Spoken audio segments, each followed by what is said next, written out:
So, hi everyone. Thank you very much for being present for this 8th session of the seminar of the philosophy department of the University of Rouen. It's a great pleasure for Aurélien Deudon and for me to welcome Daniel Vespermann, whom I thank very warmly for having accepted our invitation and for being in Rouen in person for today's event. So he'll present a talk entitled Trust and Familiarity as a Responsive Affective Phenomena, as you can read on the PowerPoint. So Daniel is a doctoral student from the University of Heidelberg, working under the supervision of Professor Thomas Fuchs.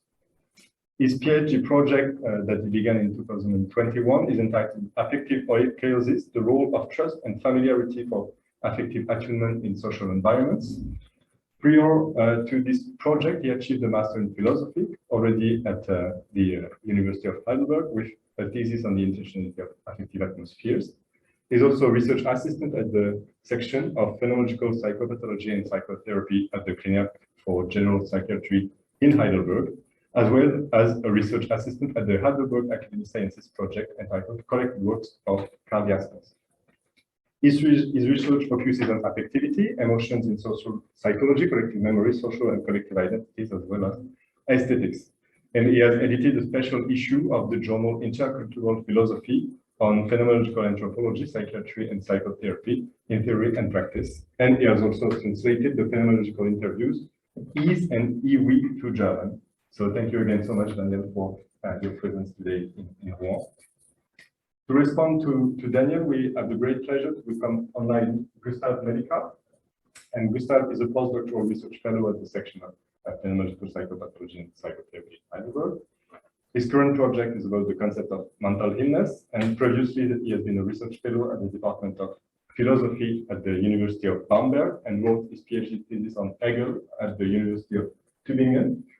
His areas of specialization are classical German idealism, philosophy of psychiatry, epistemology, and philosophy of religion. He has published several articles, such as in 2021, Hegel's answer to the Agrippan trilemma in the Journal for Systematic Theology and Philosophy of Religion.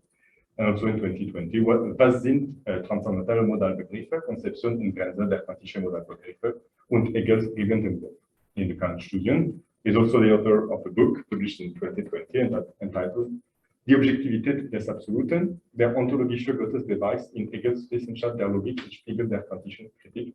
Dear Gustav, I thank you very deeply for having accepted to play this very important role of respondent. And just before handing over to Daniel, I also would like to thank Aurélien Deudon, of course, for his excellent work as a co-organizer of this seminar. And I'm very grateful as well to the audiovisual and computer services of the faculty who made this hybrid solution possible. And finally, I would like to inform you of the date of the next session of the seminar, which will also be the last of the year. It will take place on Monday, May 16th at the usual time, 6 p.m. And it will be Eleonora Degli Esposti, PhD student at the University of Paris Panthéon-Sorbonne, who will present a talk entitled Méditation cartésienne entre hausseur et critique.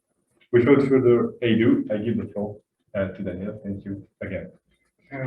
Yeah, thank you very much for the kind introduction and for having me here at all. And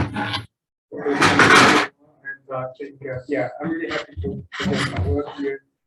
And please apologize in advance that I'm not giving the presentation in French. This would be even more embarrassing, I think, than my speech in English I tried to bring across to you. So, yeah, thank you first. So I will just start with my talk called Trust and Familiarity as Response to Affective Phenomena. And I will briefly show what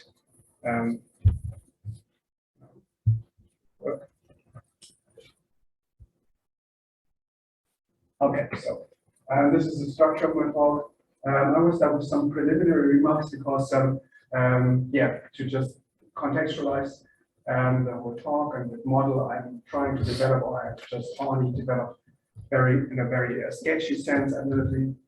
So then I will go and show what kind of trust, what kind of familiarity I'm actually interested in, what is affective intentionality, how is affective intentionality related to responsivity, responsivity in disguise. So I claim that in some self-monitoring approaches, as I summarized them.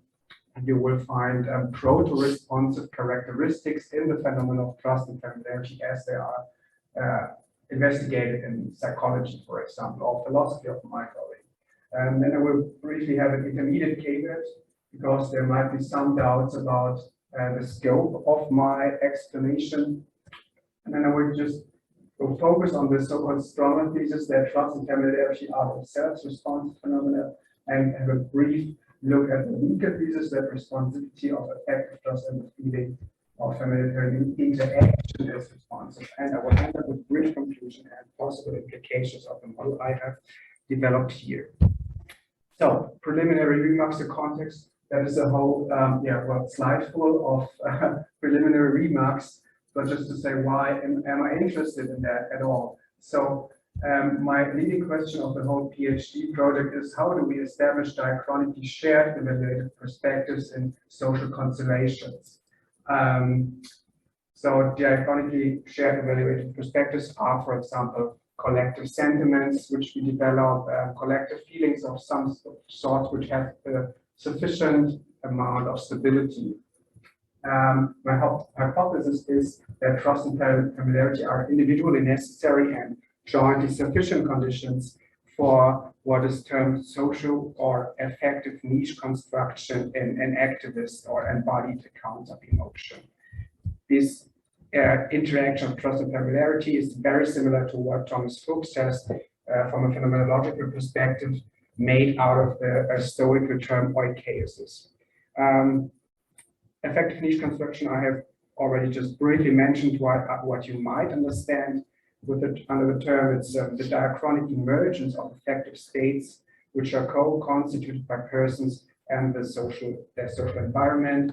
Crucially, both the environment and the individual persons transform in the course of their ongoing interactions. That's the idea.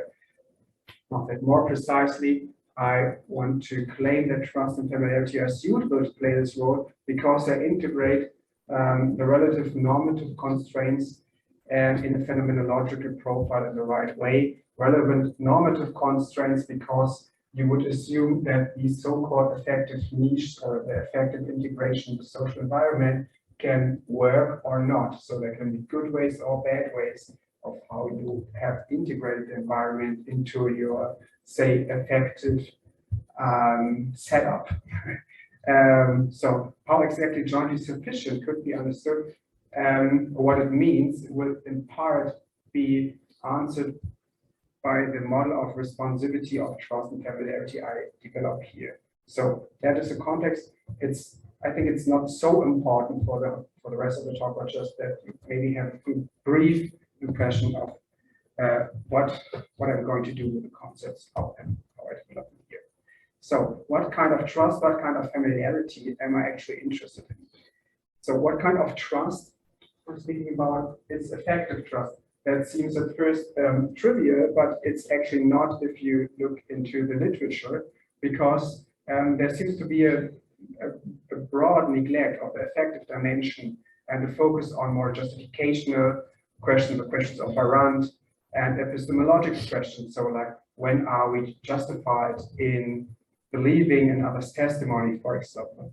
And if you have affective conceptualizations of trust, they are often from a perceptualist perspective, like when emotions are modeled along perceptions. That has some problematic implications because perceptions are by definition more receptive and passive, and distinction to actions, of course, and cognitivist assumptions. So that's the so-called appraisal or judgment theories of emotions.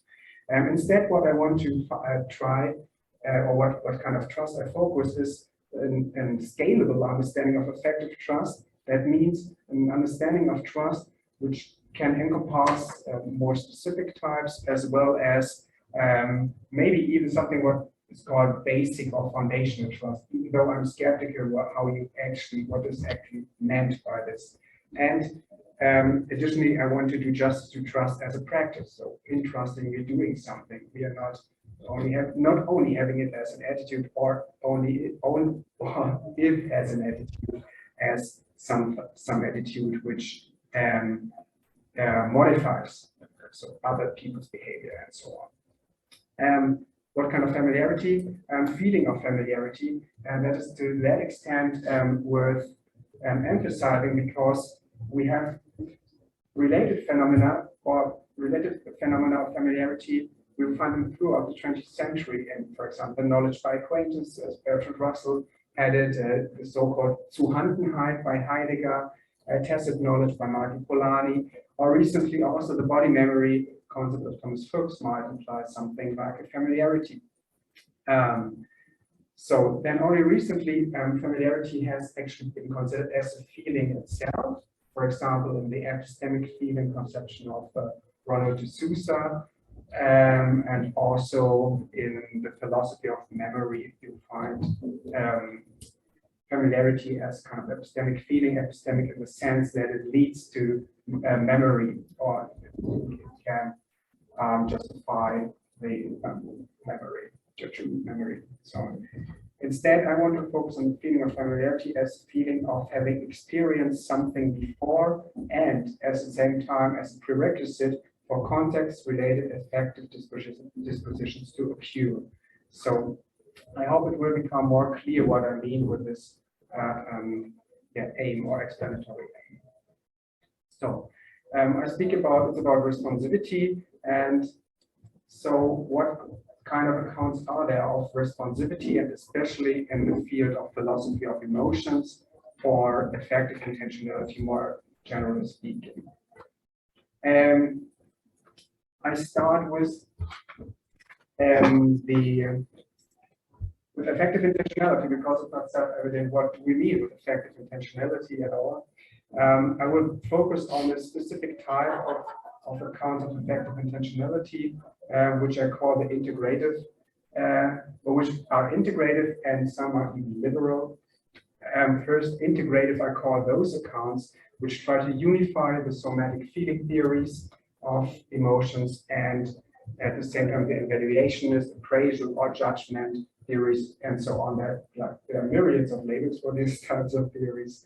The crucial idea is that we, in feeling or in having emotions, we combine a bodily feeling with an intentional object in a specific way. So they cannot be dissolved in that sense. So it's not only primarily a judgment of an object, after having a feeling, and even worse, so if the feeling is said to be an intention, having the body as an intentional object.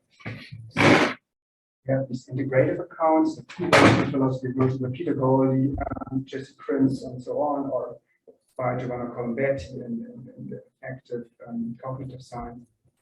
And we have integrative and liberal views, especially the one by Jan Slavi and Achim Stefan, developed in the 2008 paper. They give as a rather generic definition: you feel yourself in a certain way towards something. And the interesting part why I think it's liberal is that the towards something does not have to be a specific emotional object, like here, what do you have? We have the standard emotions. I fear the tiger, and then for fear you need a tiger or some concrete objects. They would also claim that also affective states like moods or existential feelings or sentiments would also be types of affective intentionality, where the content of the intentional object could be your overall way of relating to the world, something which would apply to the existential feelings. Why I invoke this is because we will, especially with more dispositional or attitudinal accounts of familiarity or trust, you will see that it could be helpful if we have a more liberal account, which would also allow to understand them as responsive. And we will see that later. So what is exactly responsive? As I already said, many accounts of affective trust, especially affective trust, are perceptualist. Responsivity accounts of emotions are the opposite. They model emotions along the lines of actions or at least activity. I would just present briefly some accounts where that comes in different flavors. For example, the investigative view, that is my term, or by Michael Brady, who says that emotions intentional objects lead to a self-sustaining, intensified attentional focus, scrutinizing the evaluative adequacy of the emotion-causing intentional object. So if I would fear being fear of a tiger, I would fear the effect coming over me. But at the same time, my attentional focus is on the tiger, and it consumes my whole intention. It is so his claim goes because I want to find out what is it about this intentional object which makes me feel like that, and this is responsible in the sense because it, like the emotional state makes you act and focus on something, or focus on something and act in accordance. So this would be that account. The spontaneity or reason responding view by Jean Müller, I think it's German, and goes a different way. He claims that the formal objects, for example, danger and fear of emotions, exert their normative force by relating to personal concerns or attachments, and in feeling in accordance with the formal object, which representing or more generally stemming from our concerns, we would comply with a normative force. And his twist to it is that the compliance to this normative force of the danger incorporated in the target of the fear, this would be a form of activity, responding to a reason. Interestingly, he thinks that happens before actually we have an affective state. If that is plausible, it's a different thing, but I would still think it could be subsumed as responsive. The activist view by Jan Slavi, he transfers the concept of an active mind, which has been in the philosophy of beliefs and rationality, prominent in the recent decades, maybe. He transfers that to, understands that in the case of emotions as a practical self-understanding, which does not so much mean, it's not so much identified with expressive behavior itself, but due to the alienness of affectivity, we are forced to understand ourselves in feeling in a certain way. So it forces upon what he calls a necessity to take a stance, implying the question, what is it that makes me feel like that? So you do not have to really utter the question, of course, but you are disposed in a way as if you would have posed this question to you. These more recent accounts in the philosophy of emotions, or specifically also compare with what with Bernard Waldenfeld's phenomenology of responsivity, which is of course of a more general framework. Actually, he develops it as an ethical framework, an ethical alternative to other frameworks, utilitarian, for example. And you have three main characteristics. That's a temporal diastasis. That is the being too early and being too late in responding. Too early, starting with that, too late in responding because we already have been affected by something, and in too early we already have to preempt the reaction. Yes, it's roughly that. It's roughly that. The inevitability is that we have to respond, and we have to respond like that, and cannot do otherwise. So when when just someone would look at us, we have to respond not linguistically, but just enacting somewhere, and we cannot. Even if it would be silent, it would be a way of responding to someone. And this is a responsive freedom because it is us. No one will take the ought to respond from us. So there's this is the main idea in the phenomenological framework of word responsivity, consistent, and I try to extract two main characteristics from it. That is activity, that is taking as you can see, in taking a stance in face of the normative force exerted by the intentional object, or also activity in the sense that is an actual or dispositional modification of the environment, emotion regulated efforts, or delineating the space of action tendencies. So it means it is not only something we go through or we suffer from, but we always, it at least implies something we do, and in a specific non-generic way. Personal significance would be the other thing that was implied in speaking of concern and attachments as cause of structuring causes for complying with the normative force, and that the emotional episodes themselves are not automatic, even if we learn some ways of how to live through, for example, sadness or anger, we can at any time stop it. So it's not impossible. We are not forced as a natural law to do that. And it initiates attempts to practical self-understanding conditioned by the intentional objects. That was what Jan Slavi claimed, that we also come to understand ourselves and our personal identity and so on. A brief demarcation, what I think responsivity is not. It is not responsibility, of course, there's semantic similarity, but I think it's an open question, only because maybe human beings are always responsive in their behavior if they are always also responsible for their responsive behavior. I think you can, so for example, you could say in pathological conditions, you would still be responsible in this broad sense, but do not necessarily are responsible by law, at least. And resonance, which often comes in combination with responsivity, I think is also more restricted because it qualifies a relation or an interaction, not so much an ability. And I think resonance often is also a more positively balanced state than responsivity is more neutral. So, responsivity in disguise in the self-monitoring approaches I claim we can already see in some conceptions of trust and familiarity. This structure I just very roughly try to depict and extract from the existing accounts. So, for example, in terms of trust, we have in psychology and the cognitive science the approaches of that trust would be a meta-cognitive feeling.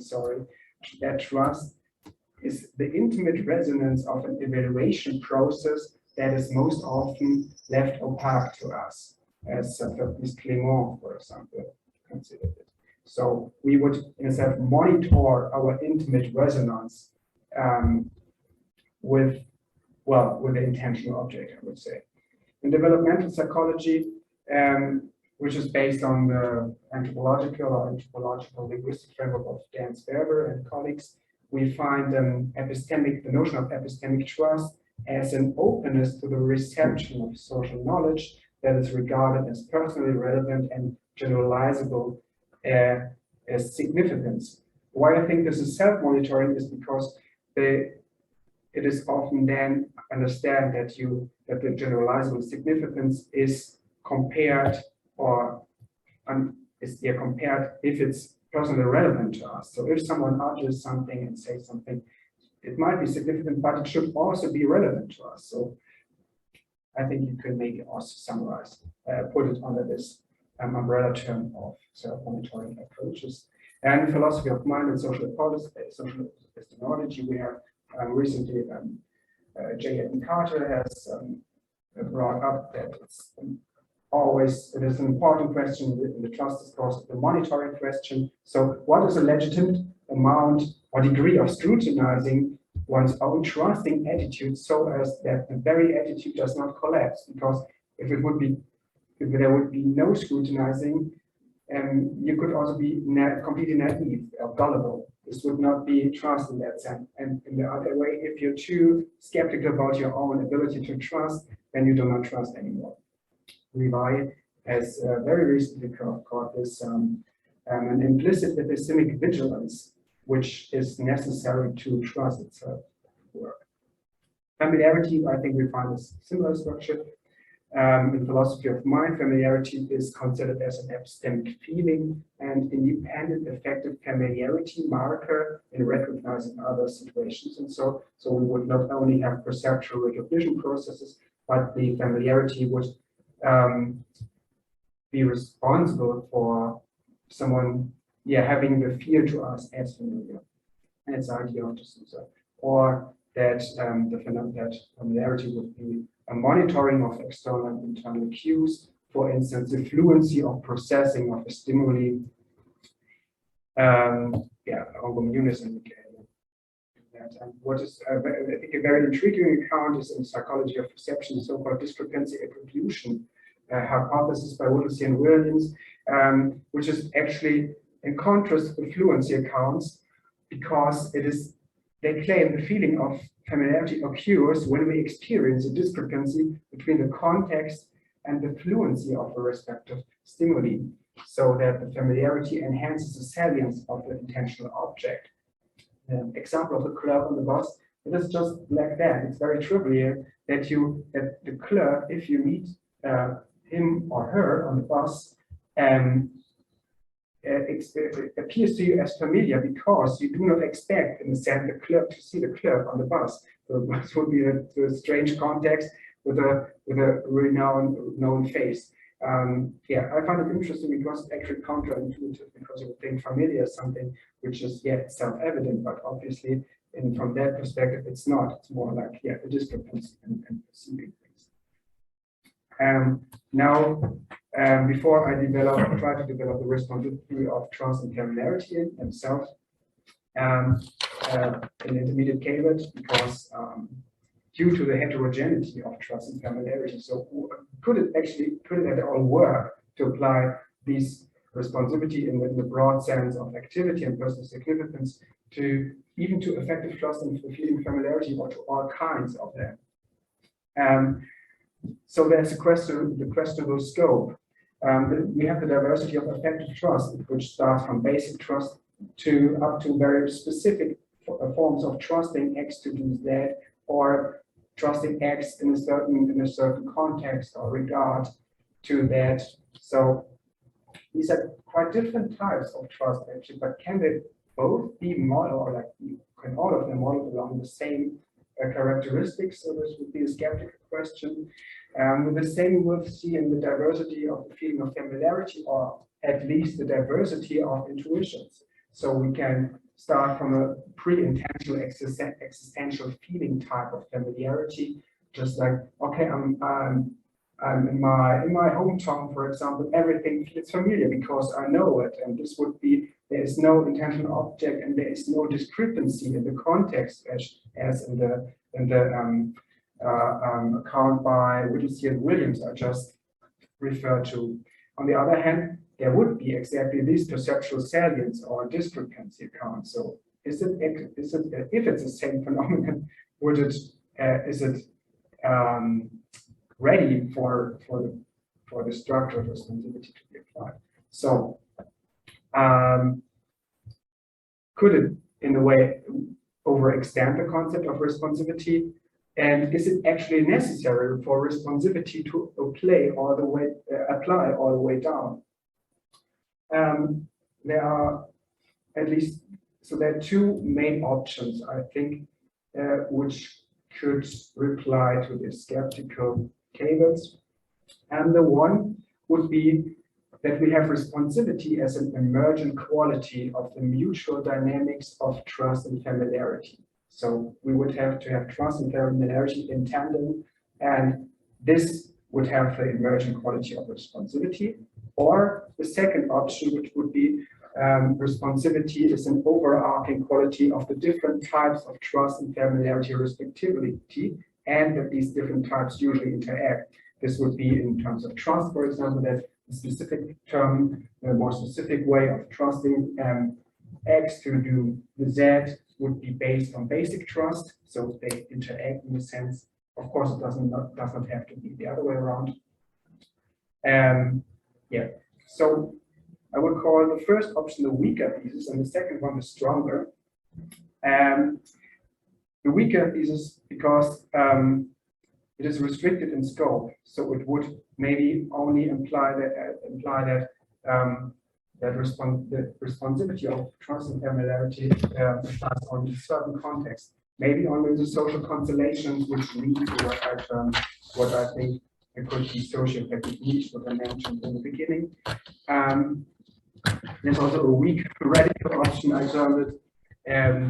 It could be that, of course, trust and familiarity interact all the time in all different types of contexts. So as a transcendental condition for the life world, if you may. So, but I will ignore this more radical option. And there's a stronger thesis. I think this implies that not all types of trust and familiarity themselves have to be responsive. Although the more basic forms might be implied, the more specific ones, as I just said, that more specific trust in someone to do something, basic trust is implied, and then basic trust might, by in terms of this complex, would also be responsive, but not in isolation. The strong radical option would be that all types are individual responsive. I won't go into that. So the stronger thesis that responsibility is an overall quality of all types of trust and familiarity together. For the working definitions for trust and familiarity, in which I will offer, I have some 3 requirements. I think I hope to make them more plausible and also to not which are not too demanding. So the first would be that they should roughly capture the spectrum of each affective trust and familiarity in terms of pre-intentionality, like intentional object, focused, and so on.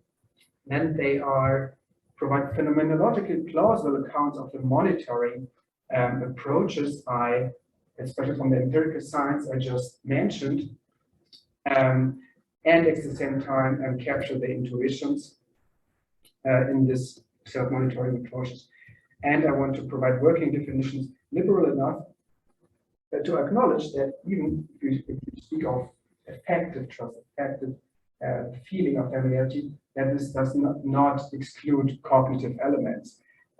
This isn't the case in emotions either, because like you have, for example, in the integrative use of affective internality, of course, judgments in a sense are part of it if they are and do not have to be propositionally structured, but I think it's not so plausible to have no cognitive structures in there. So the responsibility of affective trust, my working definition, very working as you will see, is that affective trust is an ability to be open to other evaluative perspectives or collective intentionality, collective affective sentiments. So is this definition actually apt when I want to to define an affective phenomenon? So what does it mean? In what sense could this be an effect or emotional phenomenon?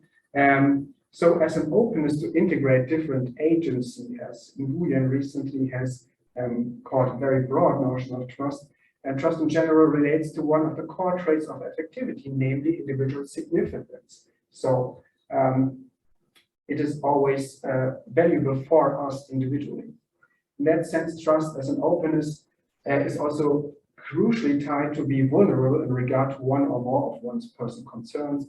And even so, if we think of a possible alignment with others' evaluative perspectives and building up group identity and trust in these people, because the group identity properties will then also apply to our personal identity. And so this is, I would say, also a high degree of vulnerability. And being an ability becomes particularly manifest in instances of the so-called therapeutic trust, where our entrusting works so as to change the mid or long-term space of action possibilities. So by trusting, we even like therapeutic trust is then often considered as a counter-evidence trust.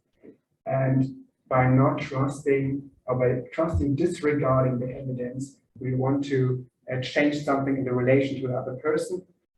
And yeah, why this is like close to an emotion, action tendencies have been in turn considered to be a core feature of affectivity, for example, by Freider. And at the same time, these action tendencies and by embodied dimensions. So I think it's not completely far-fetched that this working definition could be a working definition of an affective phenomenon. How does this working definition relate to responsivity? As I have along the characteristics of activity and person significance. So in terms of ability to openness, we can say we act upon this ability and in line with it. So likewise in entrusting or using therapeutic trust and maintaining trust, when we always somehow still scrutinize the environment, we can still trust without being skeptical at the same time. So we also follow a script of engaging with others, of the social environment, evaluating perceptual cues. So is there some ways of expressing, some ways of people, how they expressively behave, this would make us not trust anymore. And I think this is not, there's no a reflective deliberation necessary for this tracking of perceptual cues. And so essentially this ability is also a personal ability. We do not trust it automatically because we have to or because we are driven by some mechanisms. I think we have to take a stance in the face of others. That's quite, I think it's plausible to put it like that. And the other point, openness to evaluate perspectives or collective sentiments. I think as already mentioned, the answerability or personal level felt incentives refer back to our concerns, especially towards own vulnerability. So we cannot construe, I think, vulnerability without personal significance. And yeah, vulnerability, for example, in social attachments, in the risk of trusting someone and then being expelled from the social community. And so when your trust is not met. Yeah.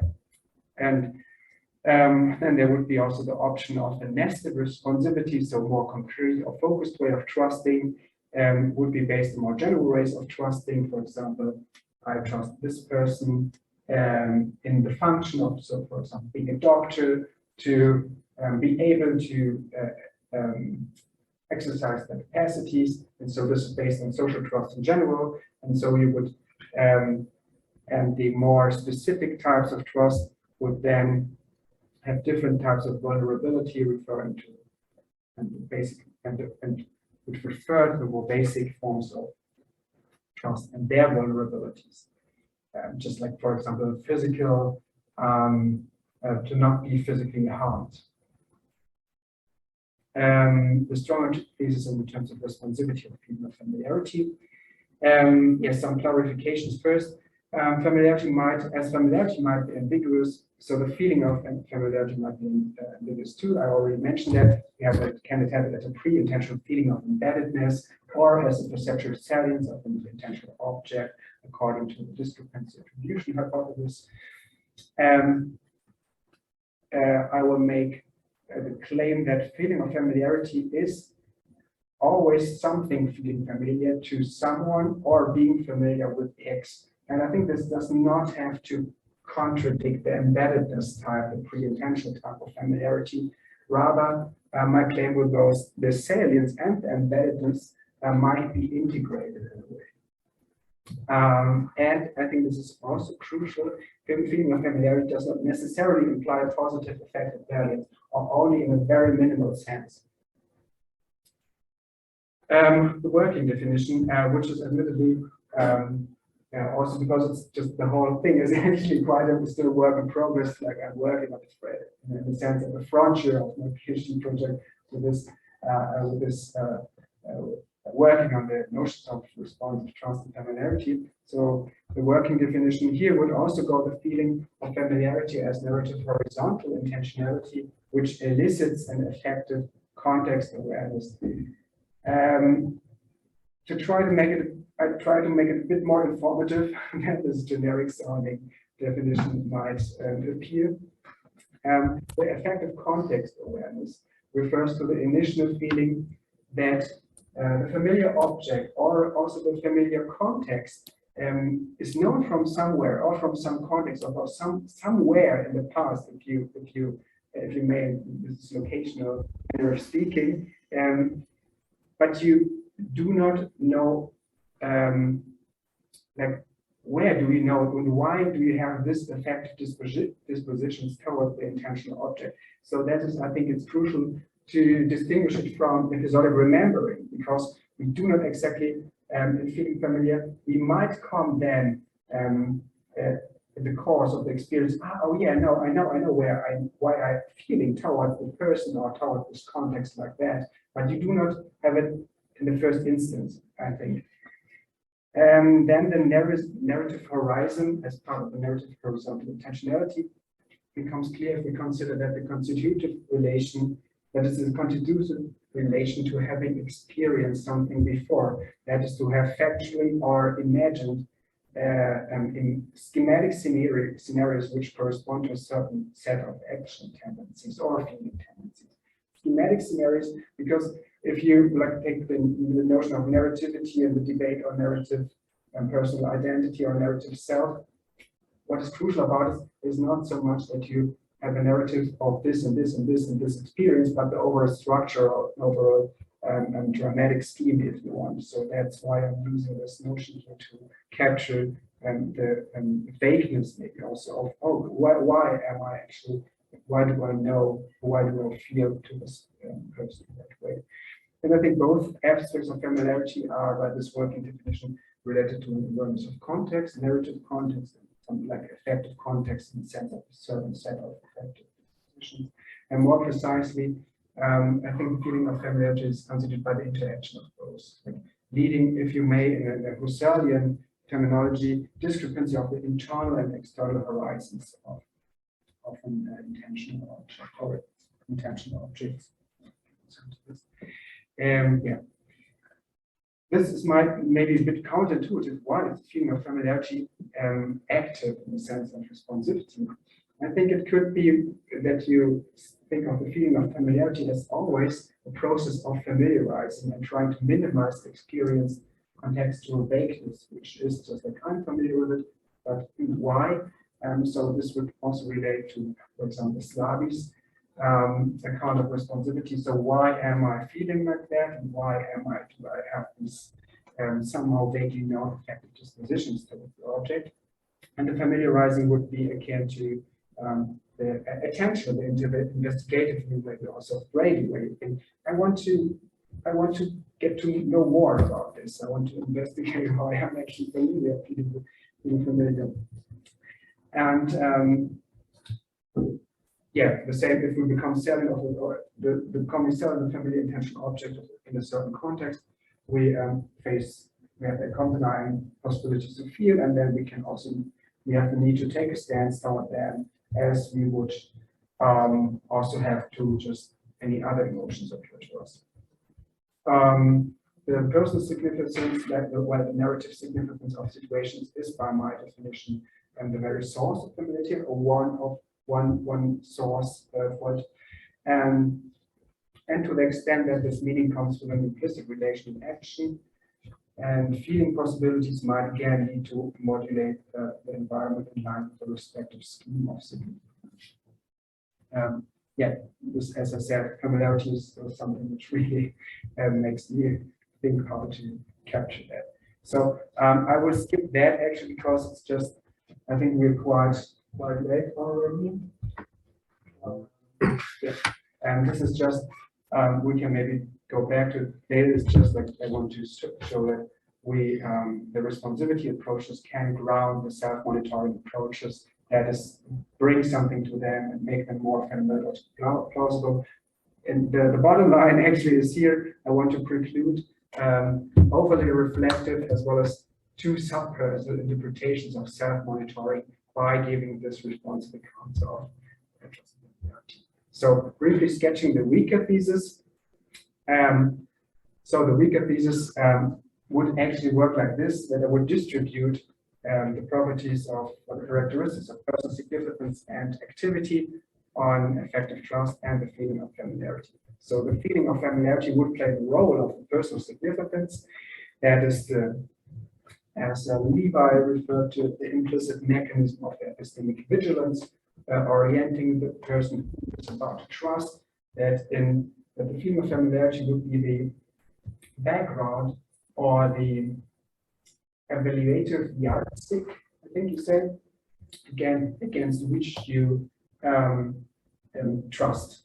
So just okay, something is familiar, and in terms of in what sense something is familiar to me, I trust.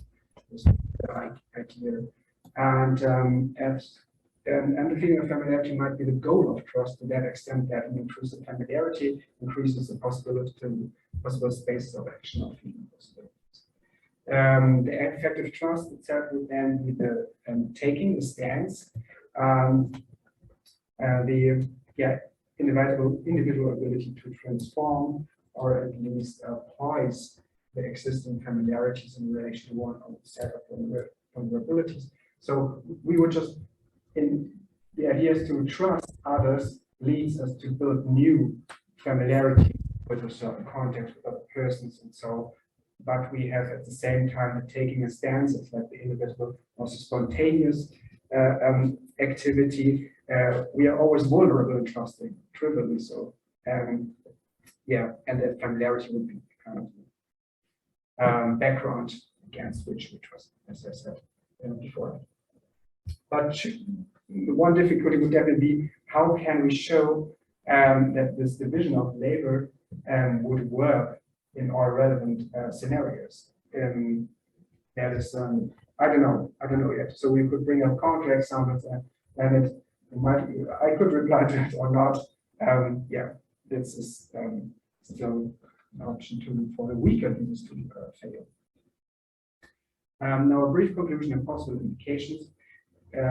Brief conclusion. I've tried to show that quite minimal accounts of affective trust and feeling of familiarity can be conceptualized along the lines of responsivity introduced here. The second point I actually skipped is that this model does not contradict established self-monitoring accounts, but might be their foundation.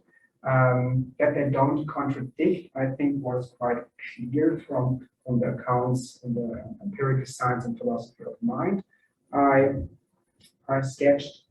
And I wanted to show that this model could, at least in sufficiently impersonal social constellations, denote a sufficient condition for shared evaluative perspectives or collective sentiments to appear. That means that I'm, as I said in the preliminary remarks, that I'm not so much that I'm focused on broader social context, on group relations, for example, and I'm not sure if this model actually would work for dyadic relations. If that would be the case, we might have like dyadic relations be the basis for this more group or social related trust. Possible implications, we might have here a framework for the integrate processes of integration of different social constellations, developing shared evaluative perspective, and on a subject-centered explanatory level, which does not exclude social confluence and cultural differences. That is important for me because I don't want to give like say a functionalist explanation and not either a functionalist in a broad social sense, like as we would say a Marxist explanation, and either of a subpersonal mechanism or biologistic explanation, but it would be a personal explanation, I hope so. And to the extent that responsivity implies self-normativity, at least the mutual dynamics would be the claim of trust and familiarity might be subject to normative evaluation. So could it be that that there is a right amount or right balance between trust and familiarity, and therefore that we can also judge the social constellations where trust and familiarity play a crucial role that they have. Yeah, and the limitation, even the stronger thesis as depicted here is to do with trust and social constellations. And I have to be kind of agnostic when it comes to dynamic trust. Thank you very much for your attention. It was a tour de force. Yeah, thanks for listening to me. Thank you very much, Daniel, for this fantastic and very fascinating talk. I will not take the floor too long. I just, without further ado, give the floor to Gustav for his response. Thank you again. Yeah, thank you. I hope you can hear me. Perfect. I want to say hi to all of you. I cannot see you. I can only see Daniel and Aurelien. I'm sorry for that, but thanks for having me. And thank you very much, Daniel, for the rich and pertinent analysis of trust and familiarity as responsive affective phenomena. I've read the manuscript with great excitement, and the deep and thoughtful analysis has made me think about the topic quite for some time. I wasn't entirely sure what's expected of me, therefore I decided to highlight a few interesting ideas in Daniel's analysis and to prepare some questions that shall lead to a discussion. The relevance of the two phenomena, trust and familiarity, seems clearly striking. Trust severes a constitutive element for many interpersonal relations, like working relations, commercial relations, friendships, and it seems to be an important element for a functioning society. For instance, the common trust in institutions like the Constitution, the judicial and the legislative powers, the general validity of contracts, etc., is the basis for our social lives. And trust seems to be here clearly constitutive. And familiarity further enables us to deal with situations and persons, to react spontaneously, and to proceed with our practical and theoretical issues. To treat the two phenomena in one paper is suggestive in German because the roots are very similar, Vertrauen and Vertrautheit, but maybe not in English or French. But Daniel argues here that they both are characteristics of specific social constellations and therefore interrelated phenomena. His talk elucidates the two phenomena as essentially affective that exhibit a responsive dimension. The affective dimension is in fact, as Daniel mentioned, a lacuna in the literature on trust and familiarity, so the project is very promising. The affective character is taken to comprise three aspects: the intentionality of both phenomena, a certain range from simple to more complex forms, and metacognitive function. Trust and familiarity play a role in the belief formation and thinking, especially in the sense of self-monitoring. This seems to have a close connection to Damare's theory of emotions that Daniel doesn't mention, but maybe would be interesting whether I'm right or wrong here. In the main part of his paper, Daniel argues for the responsivity of trust and familiarity. Affects can be described as responsive by three characteristics. First, the activity that the subject shows in the affective engagement with the object. Second, the personal significance that is experienced. And third, that's a disguised trait, the self-monitoring, or maybe in active terms, more also self-sense-making aspect. The argument proceeds by showing that familiarity and trust, understood as affective phenomena, fulfill these three characteristics in explanatory and enlightening ways. Both show relation to action possibilities and activities, are forms of evaluations with a relation to personal significance, and they exhibit some metacognitive monitoring features.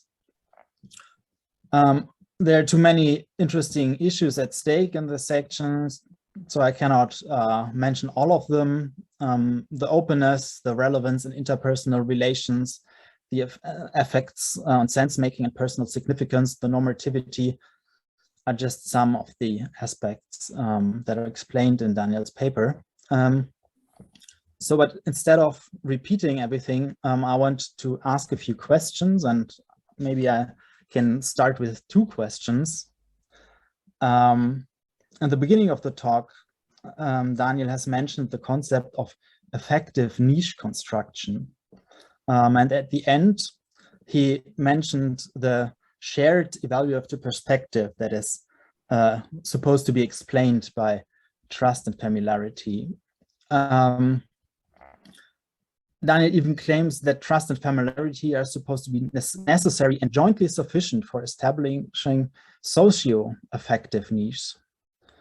The concept of niche construction has been established in the realm of evolutionary theory to emphasize the active creation of an environment.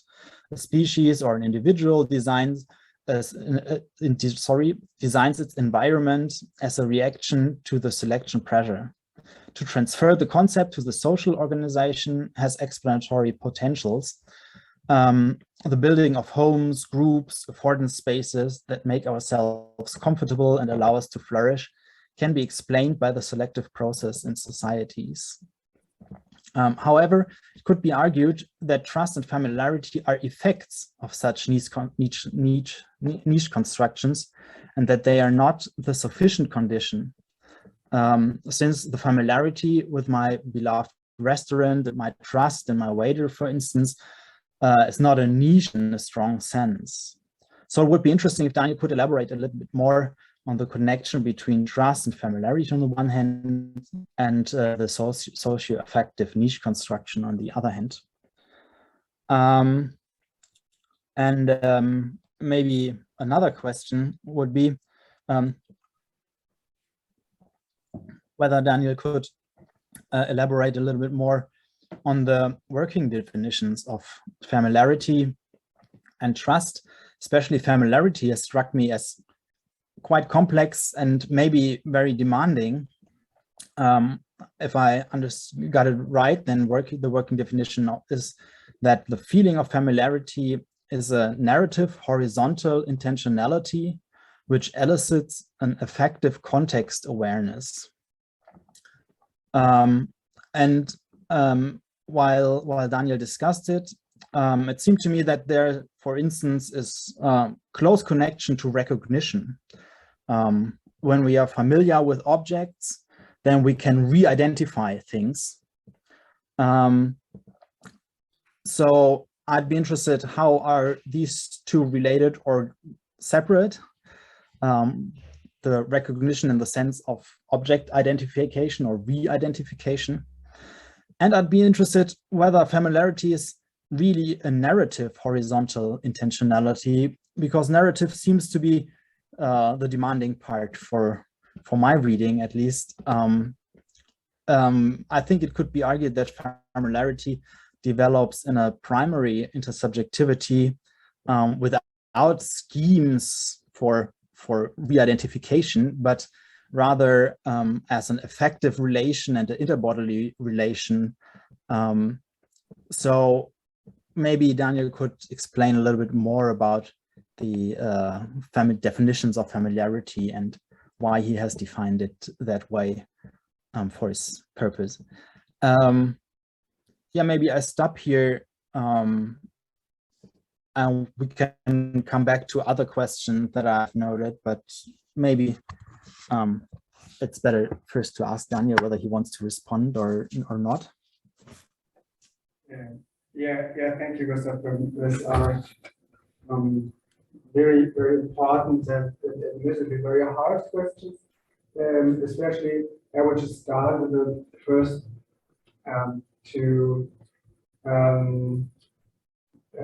about the relation of trust and familiarity and affective niche construction.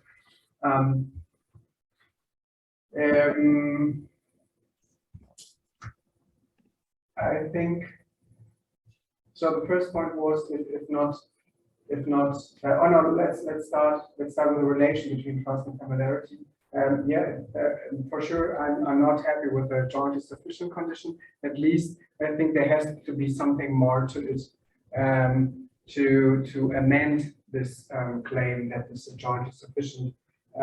You could, for example, say you have trust and familiarity plus a social emotion or a collectively shared emotion, and then you would have an affective niche. This would be maybe a bit a cheap solution. you could also maybe say, well, you have trust and familiarity and a sufficiently or like a context, say like a club, a political party, or and which you would have, and then like, and these three would be like, this would be more a topical adjustment or amendment to the conditions.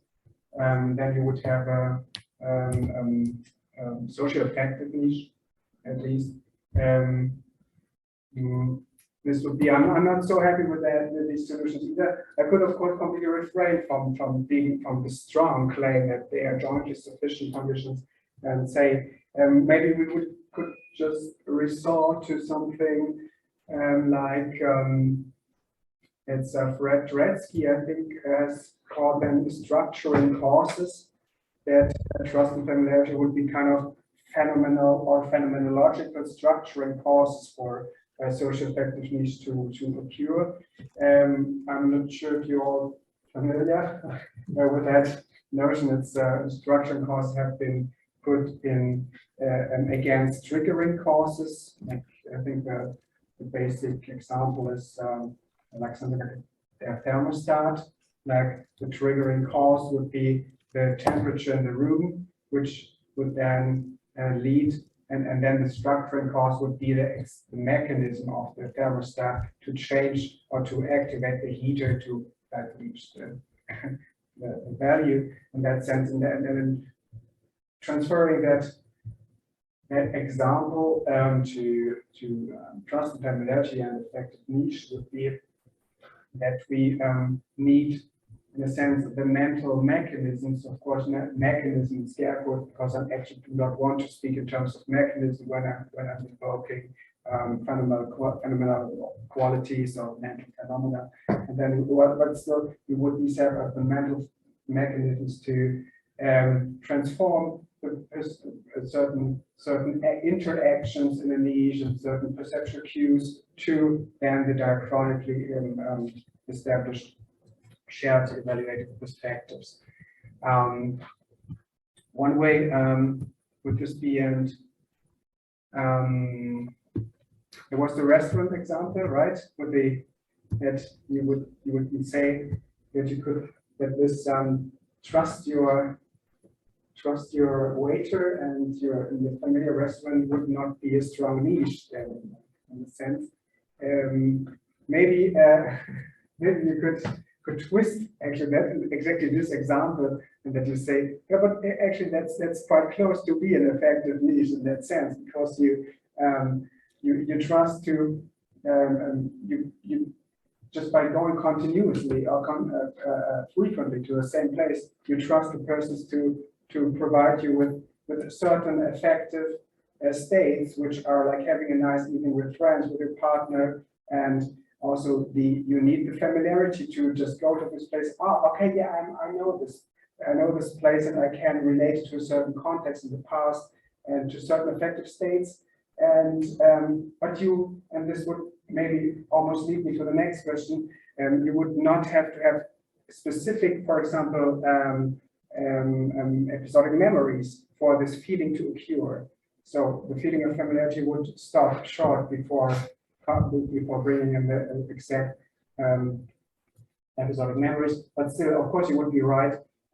Just trust and familiarity, as trying to define here, would not be sufficient for be a sufficient jointly sufficient condition. We could say that, yeah, but I still need exactly the emergent affective state as part of the list of conditions. I think, yeah, if but rather trust and familiarity are the effects. I think it's a circular. You can have it as a circular, but circular the right word.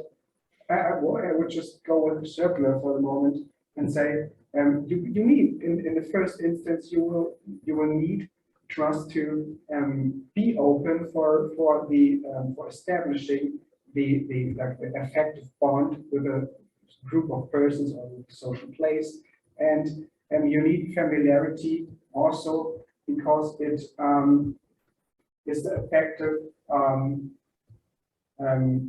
like the effective background on which you, in a sense, also not judge but maybe monitor if you want to go further in this constellation. And of course, you when you have established a niche, you will always have to maintain at least the trust, or the trust has to be maintained. I think if at some point in the social context, say you do not have that,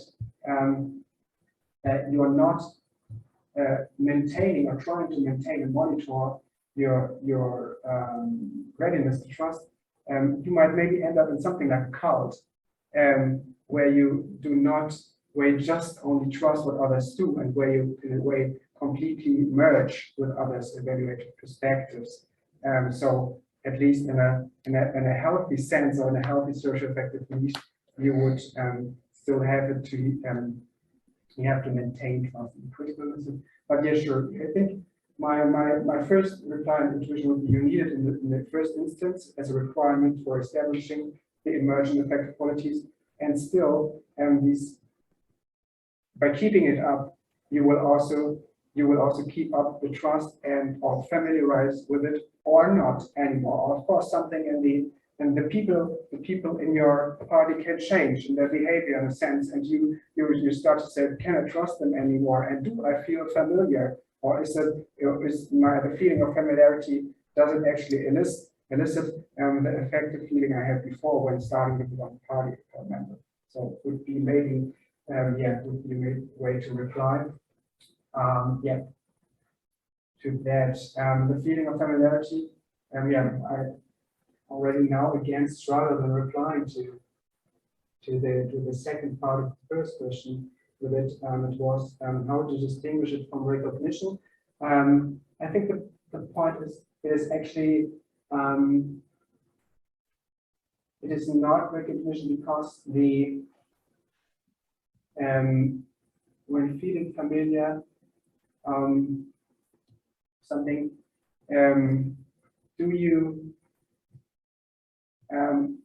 that's not part of the initial feeling of familiarity. So it itself is the identification in terms of, or recognition in terms of identification. You feel to, or maybe it could be sensed as you feel to know, or you feel to identify, but you do not identify itself. And if you would say like identification would come with a judgment, or you could put it in a proposition, then this would be definitely more than the feeling of familiarity.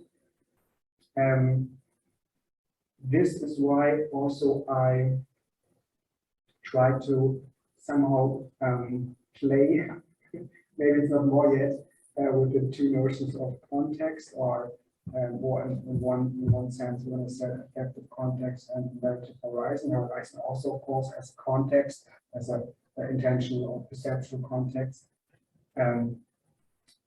because it's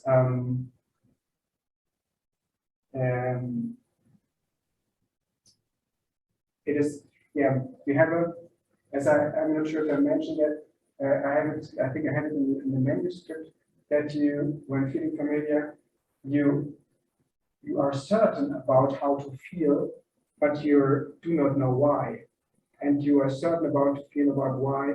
And this is different from an emotion, or from a bona fide emotion, I would say. If you're angry about something, you're very certain in how you feel, but you also know about what you are angry.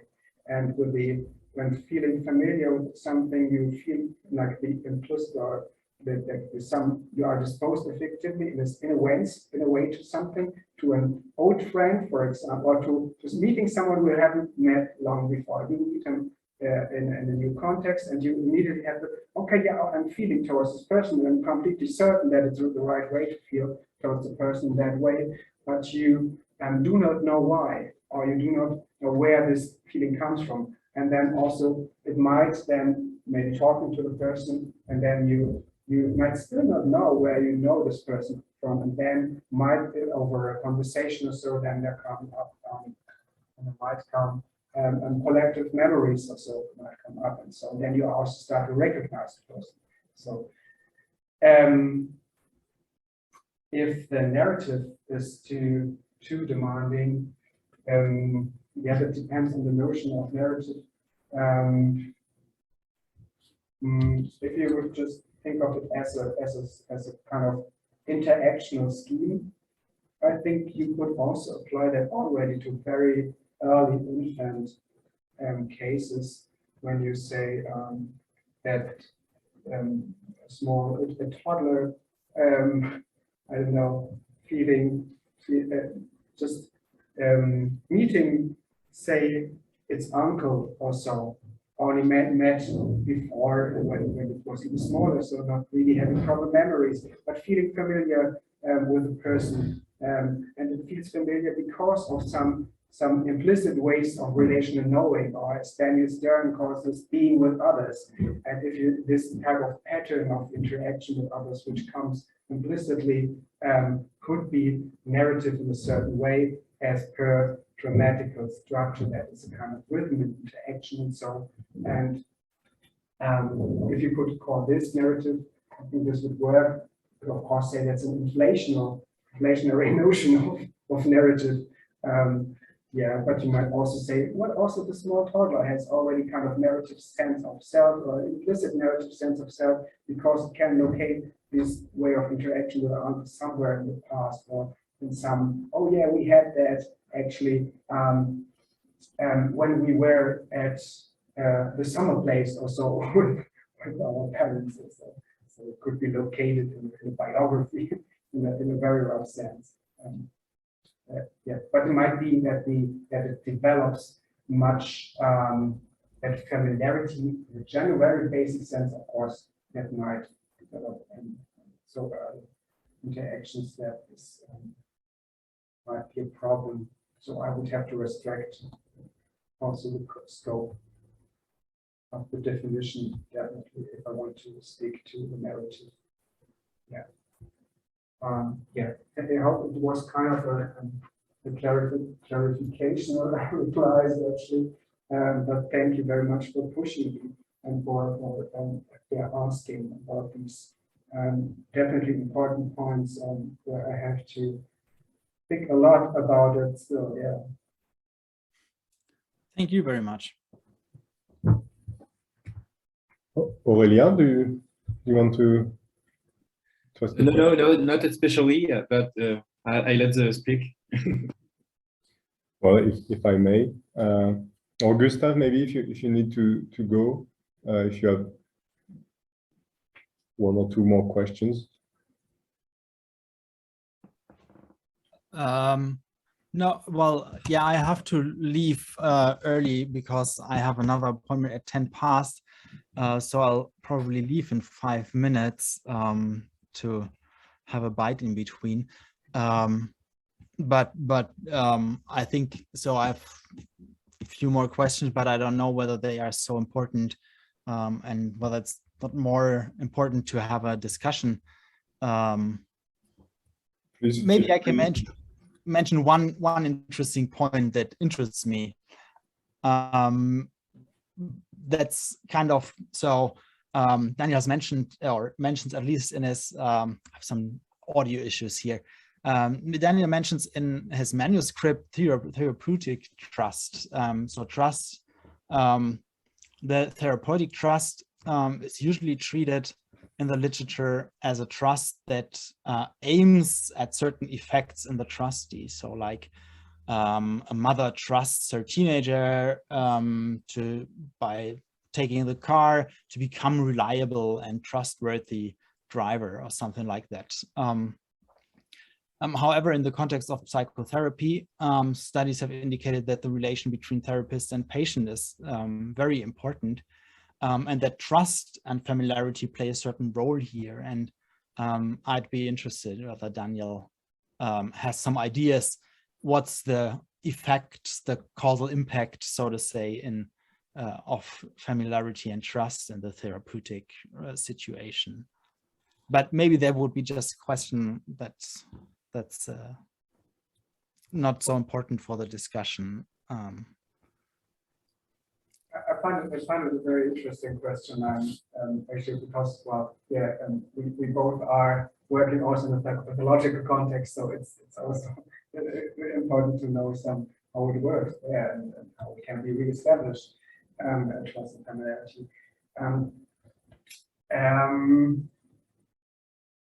In one sense, I think that therapeutic trust, as it's understood in the philosophy of mind debate, is the opposite of what you would think trust in a therapeutic relationship, because it has a kind of force, and you oblige someone by trusting the person.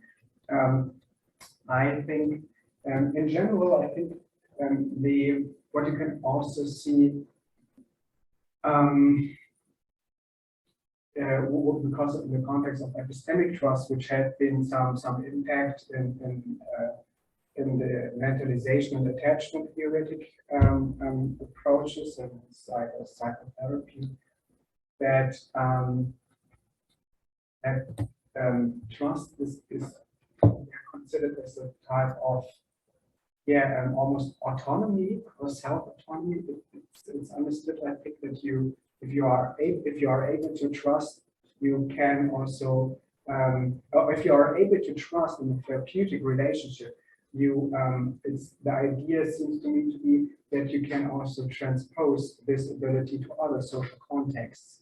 So as if the therapeutic relationship would be a laboratory for interpersonal trust.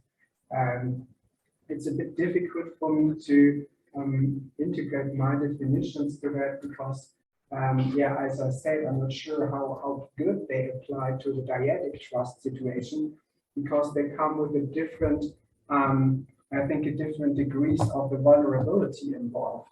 And in one sense, you are more on guard, I think, could be thought to be more on guard in the more impersonal social context, because first, there are many people, there's a whole group, and because they're in person, you don't know their names, so you're maybe less driven to trust them.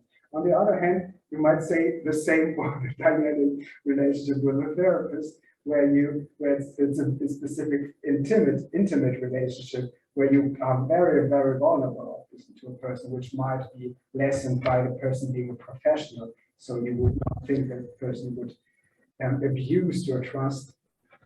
And so, I think I just argued for that my model could be applied for the dyadic trust if you just would judge it by the vulnerability. This, I think the reply would be the lab situation, or the dyadic trust in therapeutic relationship could practice trusting and also transfer this to other social contexts. And you could do that, maybe in that sense, to learn, because the patient then could learn that you're not vulnerable in that context.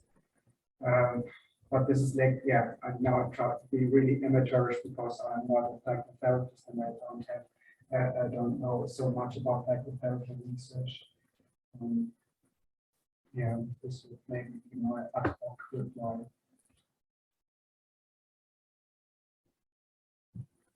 But thank you for the questions, or something to think a bit more about. I think you're muted, Gustav. I think. Okay. Yeah. See you, Gustav. Thanks a lot. See you, and thanks for Thank you so much. Well, if I may ask maybe one question, like with two sub questions, maybe on the. So first of all, thank you so much for this very interesting talk. I've loved the way you re-affectivated the notions of trust and familiarity, and not reduce them to mere like calculus of, especially for trust, of interest and probabilities and stuff like that. So I really think this dimension is really crucial, precisely to the phenomenon of trust. Maybe we can even say that there is trust when there is more than a mere rational calculus of possibilities and probabilities, given what we experienced in the past, etc. My questions would maybe focus on the phenomenon of familiarity. Maybe there are two objections that could be addressed against the responsive dimension of familiarity, and so two objections: one against the active dimension, and the second on the personal significance. Yeah. Because you said that when you feel familiar with something, since you don't really know why you feel that way compared to, for example, anger, you are pushed, you are motivated to explain basically why it is the case, and so you're motivated to engage with the object, maybe to know it more, to maybe recollect more precisely why you feel that way. And with Brady, you've also said that you're motivated to know it more, basically with you have action tendencies towards the object, but it may be objected that familiarity would precisely be the opposite of that tendency. Maybe like the feeling of familiarity is precisely the feeling that you don't need to go further in your acquaintance with the object. Like, okay, I feel that I know it enough. Like it's a feeling of rest, maybe in the cognitive process or engagement or interaction with the object. Like, okay, I don't need to go in all the rooms in my apartment because I know them by heart, and precisely this is the feeling of familiarity. Like I know it without needing to engage with it. And the second on personal significance, maybe I agree that familiarity is precisely a feeling, but maybe it would be said that it is the feeling dimension, the affective dimension, is more the result of the genesis of familiarity, and is not involved in the process itself. Like maybe just, for example, I take a very simple example, but if you take the same road every day to go to your office, at the beginning the road has no special significance. Maybe there are many roads that are available and no special value, and so it is not balanced at the beginning. But the very fact that you engage with it every day and use it every day, then you become more and more acquainted with it, and then this feeling of familiarity emerges, and then it acquires like maybe a balance, but maybe not a positive balance, by the way, if it's associated with work, but at least a certain balance, and you cannot see it as an adiaphoron anymore. So maybe it would be said that in this perspective, the affective dimension is not intrinsic to the process of familiarization, but is more the result of it. And so that's it basically. Thank you. I'm very grateful for everything which would help me actually to bring more what my intuitions about familiarity and if you respond to them would be, and if it's not completely correct. The second point, I think it's, if I understood it correctly, it's actually what I meant. Okay. That the feeling of familiarity, because it's often construed as having a positive balance, so it has itself a certain effective balance. I think that might, of course, so that if it's by definition of the feeling of being familiar with X, it's only in that maybe minimal sense always positive, because it has this fluency aspect that you kind of like achievement in perceiving something. Oh yeah, I somehow maybe I have something. So I think it's exactly that is the point that assuming with the commuting to work example, I would completely agree that you can have then as soon as it's familiar, because you have fun, it's off. So and then you have acquired some kind of personal significance, and then because it is then familiar, then it can become affective in a way. You could, for example, if you would drive, say you would be on a research space somewhere else for a time, and you would also go by car, and then maybe the route would be familiar to you, and then by being because your actual way to work has been familiarized in the first place, then this feeling of familiarity occurs later, and then it comes with the effective dispositions it has. This would be so. I would completely agree with that. Okay. The other point, the activity. This is if it really the investigative aspect would be the right way to spell out the responsibility in terms of activity of familiarity. I'm not sure. But it's really not the best way to put it. It's what is just let's think of a place. Say when coming back, for example, to your parents' home, or so maybe in the home where you grew up, and the place feels familiar. Just be familiar. If you want, can have. Oh yeah, I know how I have been there in the garden, had this experience, and so. If you have, you have to investigate in the sense, as Brady put it, that you are focused then finding out about what caused the familiarity.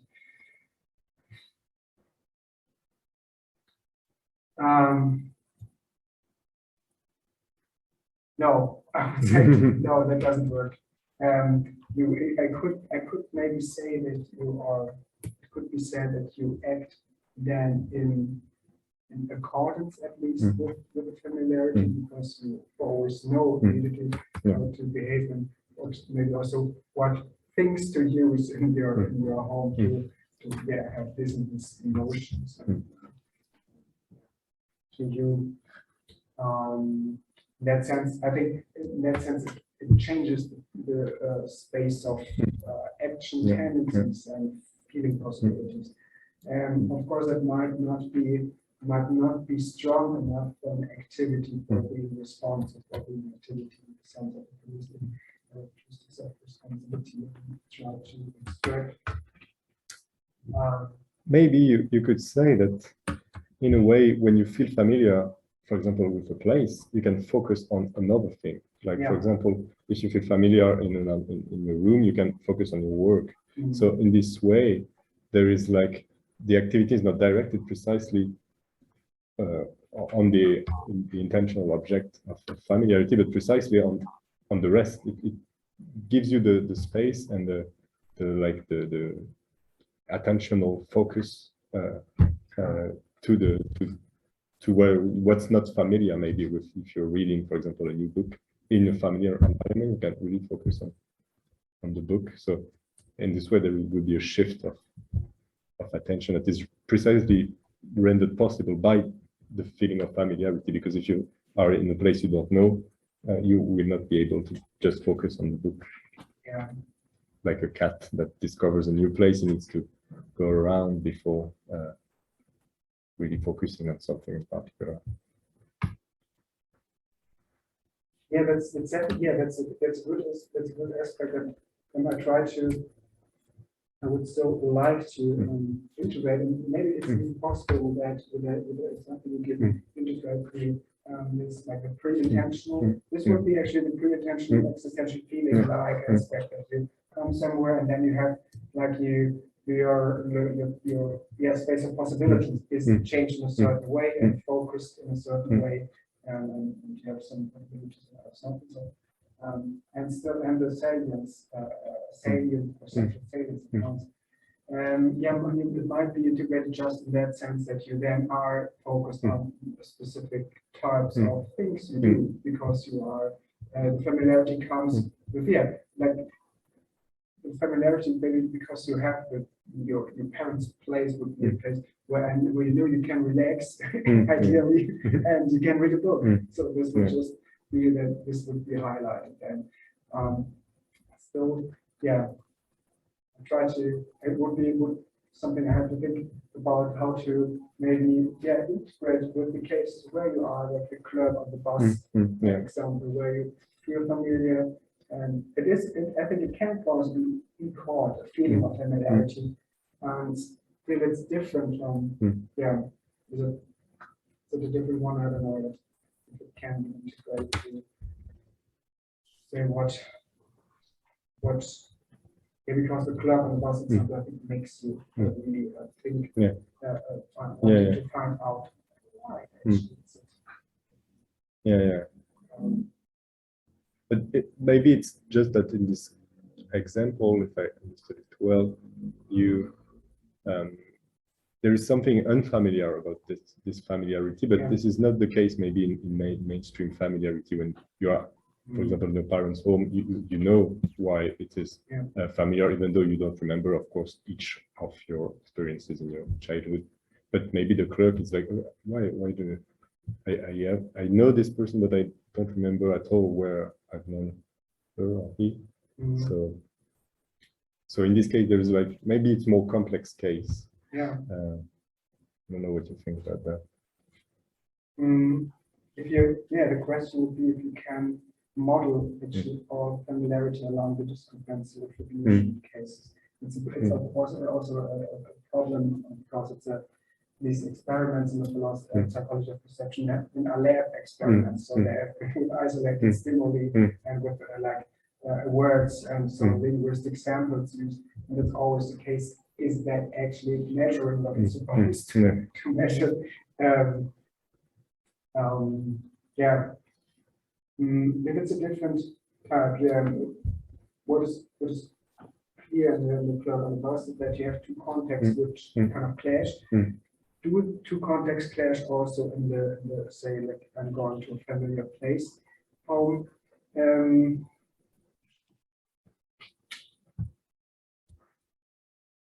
I don't know, it might be too artificial to plan that.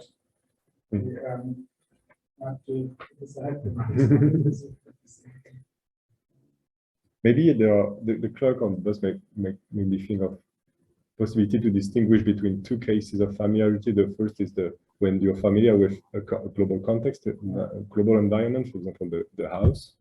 And there is maybe in this context, there can be objects that are unfamiliar, for example, a book that you don't know. And in other contexts, it's the opposite, that you are familiar with one person, for example, in a bus that you don't know, or you meet a friend in a city that you don't know. So in this case, the object is familiar, but the environment is not. And I think the space of action possibilities are not really the same, because in the context case, you can do basically anything except you don't know what's going on with the object. And the other case, you know how the person would react, you know her, you know him, but the global context is unknown, and so it creates another kind of feeling, of course, when your action possibilities are really linked with the person who guides you and through the city, and so it's not, of course, the same way of feeling. I don't know.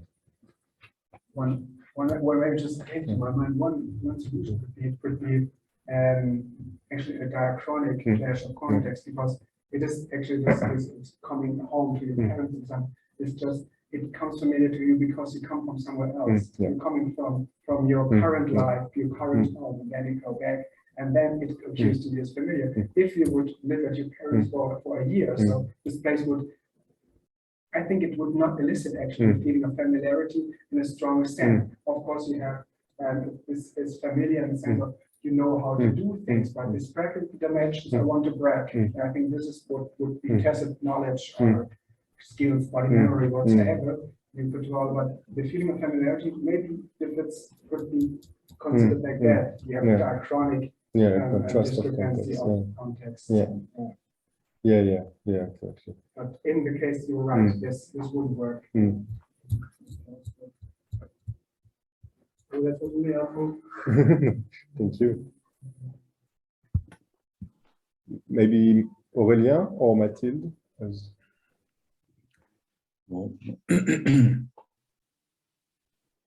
Mathilde, if you have a question, maybe you're on the bus. It's not easy. Oh, thank you very much for the discussion. It's very interesting for the example. Yeah, Mathilde? Yes, hello, and sorry, I was in the bus and it was a bit complicated and I missed the beginning, but thank you very much for the presentation. It's really rich for me because I'm really interested in the concept of trust and familiarity too. And so I have no specific question. I think the discussion was really interesting. Maybe we could talk about it later. Thank you. Anyway. Oh. Well, if I may, maybe just a very quick question on trust. What would be the intentional type of the object of trust? Is it only, so you said that there are more or less complex objects, so I think we can trust people. Yeah. Can you trust natural objects, for example, a bridge?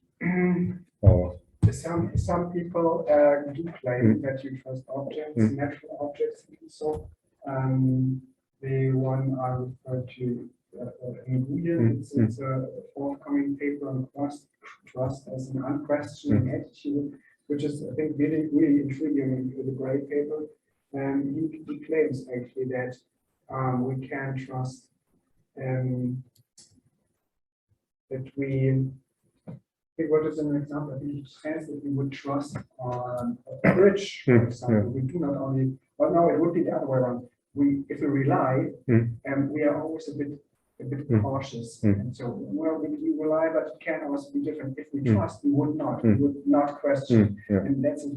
We would trust the soil, the earth, the bridge. Maybe the bridge is like a wooden bridge with some planks missing, and so you would rely in that sense. And also there's some notions of affective trust in terms of trusting objects, like I guess a Merleau-Ponty, blind man's cane would, in cooperation, be considered as being trusted to do the work it does. The classical hard example is, well, objects cannot betray you. It makes no sense, and this is all trust is not for them to betray. And how can objects, if they don't have like the agency to or in the subject sense, can they betray you? I would, for my purposes, and that's also why I'm hesitant about basic trust. What work can we do? Most accounts I've seen about basic trust do not distinguish it really from familiarity in the non-contrastive sense, like really like or in the sense of implicit knowledge. So I'm not sure if that notion works at all. So I would be, I hope to be can be indifferent about trust in objects. What I think what for me might be interesting is if you, for example, for the social affective niche things, I'm interested in some examples, for example, like something like echo chambers or so, where you trust social media infrastructures. You trust that you get information which is neutral, maybe. And it's also, I think, some cases like this are then considered, but then you actually can trust because you trust the people who have developed it and the networks or the infrastructure. I don't think that is the case. That this would be phenomenological also. I think you trust the computer or what is basically like virtually there. And there I think that you would trust this to be value neutral. You would not even though it would often be clever to be skeptical towards like algorithms or something to be neutral. It's so maybe also linked with the trust in institutions. Gustav talked about a bit, but you can precisely trust an institution without trusting anyone working in the institution, precisely because the institution is made to be strong against the personal interests of person working in it. There's this idea in Spinoza treatise that I find really interesting, that the institutions are supposed to be the reason that guarantees the good functioning of the state, despite the irrationality of the subject. And maybe you consider, okay, I'm sure the process in global, we trust the process of the creation of a law, but I won't trust anyone in the process. I just trust the result because the institution is good. That's interesting. And in one point, I think was also where I was now just when reading it again, it's skeptical when I thought about affective trust and a very particular sense of to do trust X to do that. I was skeptical about that because it might not be effective trust in that sense, because then again too specific. On the other hand, I think if you do think of it like a doctor, you also trust the doctor, not maybe as a person, but as a representative of the profession. So you, in a sense, also trust the institution more than the person. Even though, but you try to distrust if the person gets maybe like gets different from the institution. So you see a person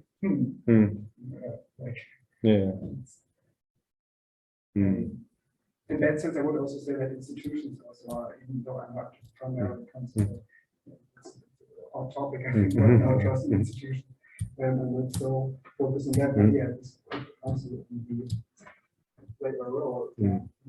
That's good. So this so always good to I don't know if it speaks a lot about trust explicitly in the ethics. I'm not sure it's in the list of affects. Maybe should have a look. It's interesting in trust is really I thought the bold claim in one recent 2020 or so handbook. It says it wasn't actually a topic in philosophy until the 20th century. And maybe it's even true because it only in a very specific sense, trust in God, for example. So in that sense, it's important in philosophy, but not as a phenomenon itself. It's hard to find some classics. And that. Yeah, in Hobbes, of course, you have reflections on the contract and stuff, but it's hard to spell out the phenomenon of affective trust itself. And mostly people just take trust for granted. They think, okay, we already know what it is.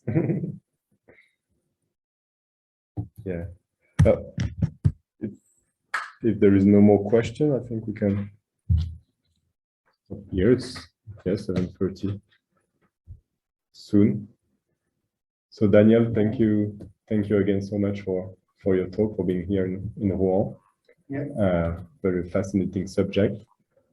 Thank you very much for the feedback. That was it's actually a privilege to have that opportunity to get this much feedback for your approach.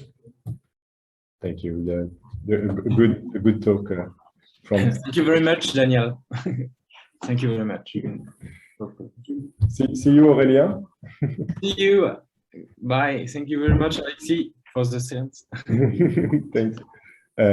So the next is May 16th, the next session. And so see you at that moment. And Mathilde, see you in 1 hour. Yes, thank you. Thank you. I tried to Bye. To be there, but thank you. Bye, Aurélien. Bye.